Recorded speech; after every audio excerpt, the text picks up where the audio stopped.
അറിയണം. മഗ്രിബിന്റെ സമയമായി. ഉസ്മാൻ റളിയല്ലാഹു തആല ബാങ്ക് വിളിച്ചു.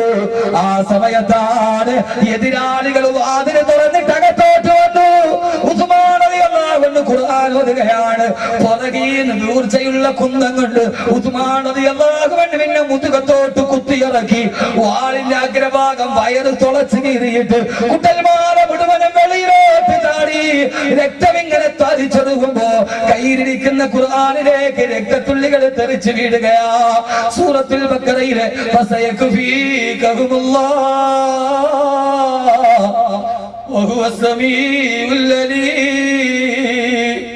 എനിക്കെന്റെ അല്ലാഹു മതി എന്ന ആയത്തിലേക്ക് നാളെ ഉസ്മാനെ നിനക്ക് സ്വർഗമുണ്ട്. അന്ന് നിനക്കൊരു മുസീബത്ത് വന്നാൽ നീ സഹിക്കണമെന്ന് പറഞ്ഞപ്പോ തവക്കൽതു അലല്ലാഹ് എന്ന് പറഞ്ഞപ്പോ അതേ അർത്ഥമുള്ള ആയത്തിൽ രക്തത്തുള്ളി വീണു. ഉസ്മാൻ റളിയല്ലാഹു അൻഹു ഖുർആൻ നെഞ്ചോട് ചേർത്ത് പിടിച്ചു. ഭാര്യ ഓടി വന്നു. വാൾ തലപ്പിലിട്ട് ഉസ്മാൻ റളിയല്ലാഹു അൻഹുവിനെ അല്ലാഹുവിന്റെ റസൂൽ ദുന്നൂറൈനി ഇരട്ട പ്രകാശത്തിന്റെ ഉടമയെന്ന് പറഞ്ഞ അല്ലാഹുവിന്റെ റസൂലിന്റെ സ്വർഗത്തിലെ കൂട്ടുകാരനെ കൊട്ടൽമാല പിച്ച് ചീന്തിയപ്പോ ഭാര്യ ഓടി വന്ന് അരുതേ എന്ന് വിളിക്കുമ്പോ എതിരാളിയുടെ വാളാഞ്ഞ് ചവിട്ടി. ഉസ്മാൻ റളിയല്ലാഹു അൻഹുവിന്റെ ഭാര്യയുടെ 2 കൈകൾ വെട്ടി മുറിക്കപ്പെട്ടു. 2 കൈകൾ മുറിക്കപ്പെട്ട് താഴെ വീണ ഭാര്യയെ കാലിന് പിടിച്ചു വലിച്ചു വെളിയിലോട്ടെറിഞ്ഞ് ശത്രുക്കൾ.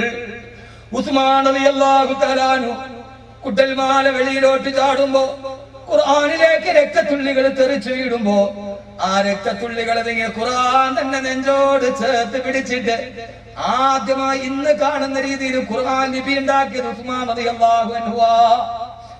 ആ പ്രിയപ്പെട്ട സഹാബി വഫാത്തായി. അടിയും പിടിയുമായി.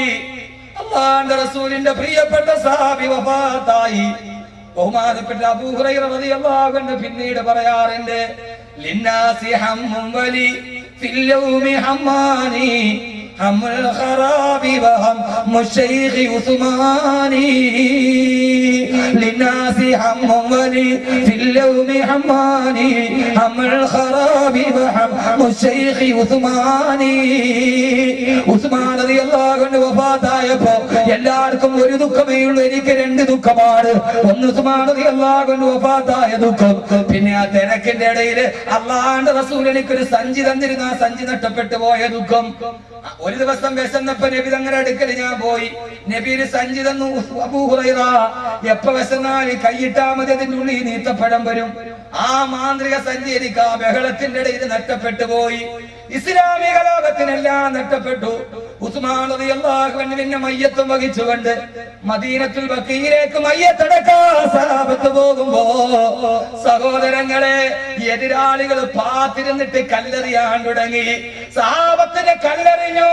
അവസാനം ഏത് സഹിക്കാൻ കഴിയാതെ ഉസ്മാൻ റളിയല്ലാഹു അൻഹുവിന്റെ മയ്യത്ത് പൊതു റോഡിൽ വെച്ചിട്ട് സഹാബത്തോട് രക്ഷപ്പെട്ടു. ഇങ്ങനെ ഒരു മരണം. അല്ലാഹുവിന്റെ റസൂലിന്റെ പ്രിയപ്പെട്ട സ്വർഗത്തിലെ കൂട്ടുകാരൻ പൊതുനിരത്തിൽ ഒരാള് നോക്കാനില്ലാതെ, ഒരാളില്ലാതെ, ഏത് കാരണം വരാൻ കഴിയാതെ പൊതുജന മധ്യത്തിൽ നടുറോഡിൽ ഉസ്മാൻ റളിയല്ലാഹു അൻഹുവിന്റെ മയ്യത്ത് കിടന്നു. അവസാനം എല്ലാം ശാന്തമായി. സഹാബത്ത് വന്ന് വീണ്ടും മയ്യത്തെടുത്തു. ജന്നത്തുൽ ബഖീൽ ഉമർ റളിയല്ലാഹു അൻഹുവിന്റെ കൂടെ, അബൂബക്കർ റളിയല്ലാഹു അൻഹുവിന്റെ കൂടെ മയ്യത്തടക്കാൻ പോയപ്പോ എതിരാളികൾ സമ്മതിച്ചില്ല.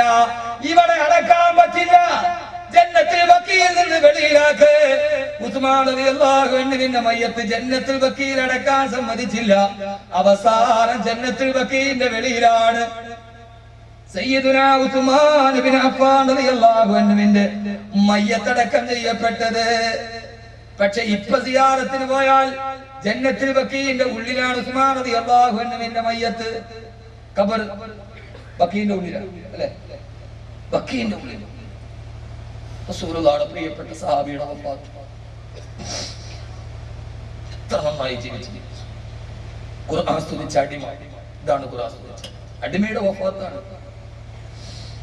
ബഖീൽ അടക്കാൻ സമ്മതിച്ചില്ല, എറിഞ്ഞു, വെളിയിലടക്കി. പക്ഷേ അമവി കാലഘട്ടത്തിൽ ജന്നത്തുൽ ബഖീൽ വിശാലമാക്കി. ഖബർ ഓട്ടോമാറ്റിക്കായിട്ട് ബഖീലിന്റെ ഉള്ളിലെ. ഞാൻ ഹജ്ജിന് പോകുമ്പോൾ എന്റെ കൂടെ 206 പേരുണ്ട്. അവരോട് ഈ കഥ പറഞ്ഞു കൊടുക്കുമ്പോൾ ഞാൻ ഉസ്മാൻ റളിയല്ലാഹു അൻഹു ഖബറിന്റെ മുമ്പിൽ നിൽക്കുക.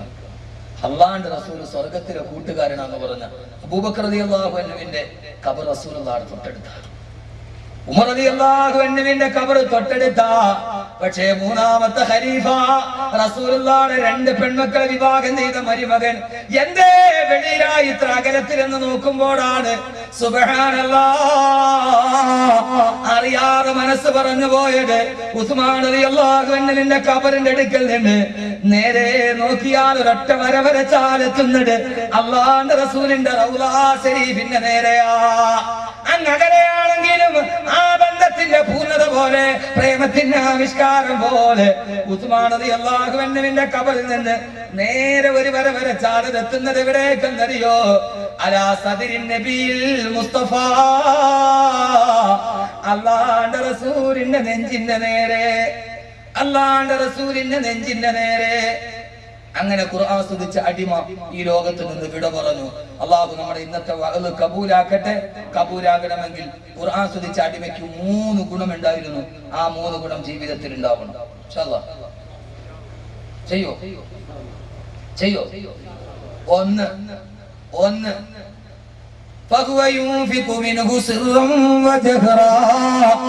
രഹസ്യമായും പരസ്യമായും ധാരാളം സദഖ ചെയ്യുന്ന സ്വഭാവം അള്ളാഹു നമുക്കത് നൽകി അനുഗ്രഹിക്കട്ടെ. പിരിക്കാൻ വേണ്ടിയല്ല, അള്ളാഹു നൽകട്ടെ. ജീവിതത്തിൽ ചെയ്യണം, രഹസ്യമായും പരസ്യമായും. നമ്മുടെ വീട്ടിൽ ഒരു പാവപ്പെട്ടവൻ വന്നു, അവൻ ഒരു നേരത്തെ നിനക്ക് 100 കൊടുക്കാനില്ല, 10 റുപ്യ കൊടുക്കാൻ കഴിയുമെങ്കിൽ സദഖ അത് അവനവന്റെ കഴിവനുസരിച്ച് അള്ളാഹു നൽകട്ടെ. 2 സഹോദരിമാര് സ്വർണ്ണാഭരണം നൽകിയിട്ടുണ്ട്. അള്ളാഹുവേ നീ സ്വീകരിക്കണേ അല്ലാ, നീ സ്വീകരിക്കണേ അല്ലാ. പരലോകത്ത് നിന്റെ പ്രതിഫലം നൽകണേ അള്ളാഹുവേ. പടച്ചവനെ ഒരു സ്വർണ്ണ മോതിരം അസുഖക്ഷിപ്പയാവൻ. ആരും എഴുന്നേക്കണ്ടോടെ 3 കാര്യം പറഞ്ഞു തരട്ടെ. 1 സദഖ ചെയ്യുക. 2 ആണുങ്ങൾക്ക് ഇപ്പൊ വേണ്ട പ്രധാനപ്പെട്ട കാര്യം ചെയ്യോ. അള്ളാഹുവിന്റെ പ്രവാചകൻ ഒരു ദിവസം ആയിഷ റളിയല്ലാഹു അൻഹയുടെ അടുക്കലിരിക്കുകയാണ്. അള്ളാഹുവിന്റെ റസൂലിന്റെ കണങ്കാലിന്റെ ഭാഗത്ത് നിന്ന് വസ്ത്രം മാറി കിടന്നു. അബൂബക്കർ റളിയല്ലാഹു അൻഹു കടന്നു വന്നു.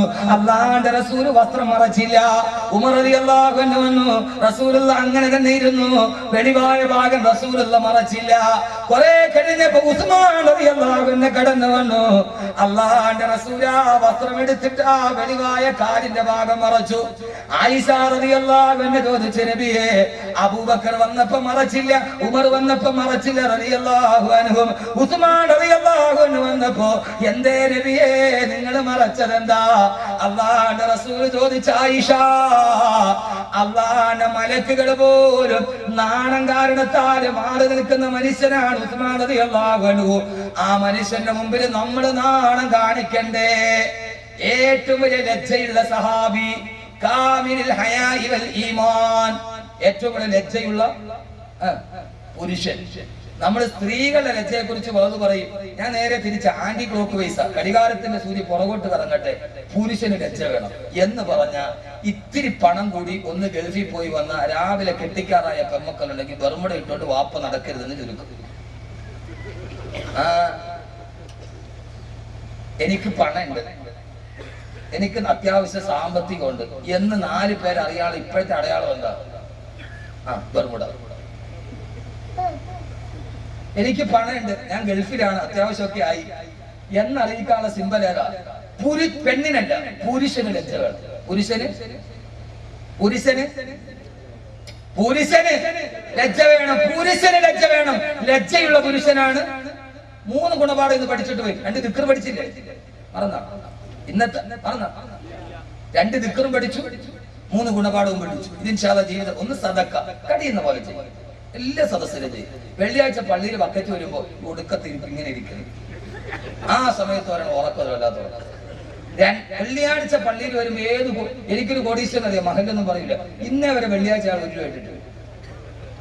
അയാൾക്കാണെങ്കിലോ എത്ര സമ്പത്തുണ്ടെന്ന്, 2 മക്കൾ ആമക്കളാ. സമ്പത്ത് വീതിക്കണമെങ്കിൽ വില്ലേജ് ഓഫീസർ എഴുതി അളന്നാ പറ്റൂല. 2 കല്ലെടുത്തിട്ട് ഇങ്ങനെ അറിയണം. ആ കല്ല് പോണത് മൂത്ത മോൻ, ഈ കല്ല് പോയി വീണ് ഇളയ മോൻ. അങ്ങനെ തിരിക്കാൻ പറ്റും. അത്രയ്ക്ക് സമ്പത്ത്. അള്ളാഹു സദക്കയുടെ സ്വഭാവം തരട്ടെ. 2 ലജ്ജ വേണം. ചെറുപ്പക്കാരെ ലജ്ജ വേണം. ഈ ഇന്നർവെയർ മുകളിലും പാന്റ് താഴെയും കിടക്കുന്ന ഈ ആഭാസം അവസാനിക്കും. അള്ളാടെ റഹ്മത്തിന്റെ നോട്ടുണ്ടാവൂല. പിന്നെ ഇമാതിരി എന്താ അതിന്റെ പേര്, സ്കേറ്റ്, മുടി ഇങ്ങനെ വെക്കണ സാധനം ഇല്ല. ഈ കാന്തം മണ്ണിലിട്ടാ സാധനം ഇരിക്കണമായിരിക്കില്ല മുടി. എന്താ അതിന്റെ പേര്? സ്പൈക്ക്. അതെ, സ്പൈക്ക്.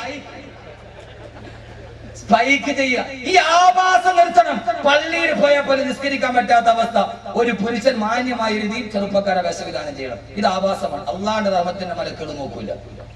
ഇതിന്ന് മാറണം. ചെയ്യോ? 1 സദക്ക, 2 ലജ്ജ, 3 ബഹുമാനപ്പെട്ട ഉസ്മാൻ റളിയല്ലാഹു അൻഹു ഖബറ് കണ്ടാൽ പൊട്ടിക്കരയുമായിരുന്നു. ഖബറ് കണ്ടാൽ പൊട്ടിക്കരയുമായിരുന്നു. പൊന്നുമോനെ, ഒരു സ്വഭാവം ഉണ്ടാക്കണം. നാളെ മുതൽ സ്വർഗം ഉറപ്പിച്ച മുത്തക്കിയാണ് നീ. നിന്റെ പള്ളിപ്പറമ്പിലെ ഖബറ് കാണുമ്പം ഒരു തുള്ളി കണ്ണുനീര് ചാലിട്ടെടുക്കണം. വീട്ടിലെ മെത്തയും വിട്ട് പിരിഞ്ഞ് കാട്ടിലാറടി മണ്ണാണ്. ചേലിൽ ചെന്ന് കിടക്കണ നമ്മുടെ മേലെ വരുന്നത് കല്ലാണ്. ഇലയും മേൽ തണ്ണീരതു ചേർത്ത് മണ്ണതിനാലെ മറമാടും കാബർ ബഹുജോറിലേ, മറമാടും കാബർ ബഹുജോറിലേ. നാളെ സേരിൽ പുതിയാപ്പിളയെ പോലെ കണ്ണില് സുറുമയിട്ട് കുന്തിരിക്കവും വെച്ച് ഒരിക്കലും മണ്ണ് പറ്റാത്ത വെള്ളത്തുണിയിട്ട് കബറിൽ ഞാൻ മലന്ന് കിടക്കുമ്പോ എന്റെ മുഖത്തേക്ക് വരുന്നിടെന്താ? വീട്ടിലെ മെത്തയും വിട്ട് പിരിഞ്ഞ് കാട്ടിലാറടി മണ്ണാണ്. ചേരിൽ ചെന്ന് കിടക്കണ നമ്മുടെ മേലെ വരുന്നത് കല്ലാണ്. പടച്ചവനെ, 6 അടി മണ്ണിൽ ഞാൻ മലന്ന് കിടക്കുമ്പോ എന്റെ മുഖത്തേക്ക് വരുന്നത് കല്ലും മണ്ണുമല്ലേ? അന്ന് മുസാഫഹത്ത് ചെയ്യാൻ നിന്നവരെവിടെ? അഹമ്മദ് കബീർ 6 അടി ഒന്നും ഉണ്ടാവില്ല. കിളയ്ക്കുമ്പൊരൽപ്പം കല്ല് കണ്ടാൽ വെട്ടുന്നവരൽപ്പം മാറ്റും. 6 അടി കുറഞ്ഞു, 6 അടിയില്ല. വെട്ടിയപ്പോ കല്ല് കണ്ടന്തറയിലെ പള്ളിയില് വെട്ടുന്നവര് തൂമ്പൊരൽപ്പം ഇങ്ങോട്ട് മാറ്റി. 6 അടി പോലും ഇല്ല. മലന്നിങ്ങനെ കിടക്കുകയാണ് അഹമ്മദ് കബീർ. കാത്ത പ്രസംഗത്തിന് കാത്തിരുന്നത് എവിടെ? മുസാഫഹത്ത് ചെയ്തവരെവിടെ? ഉസ്താദ് എന്ന് പറഞ്ഞു പുറകെ നടന്നവരെവിടെ? കാത്തിരുന്ന മക്കളെവിടെ? കെട്ടിപ്പിടിച്ച ഭാര്യ എവിടെ? അല്ലാഹുവേ, മരണം പറയാതെ ഞാൻ അവസാനിപ്പിക്കാറില്ല. എന്തെന്നറിയോ?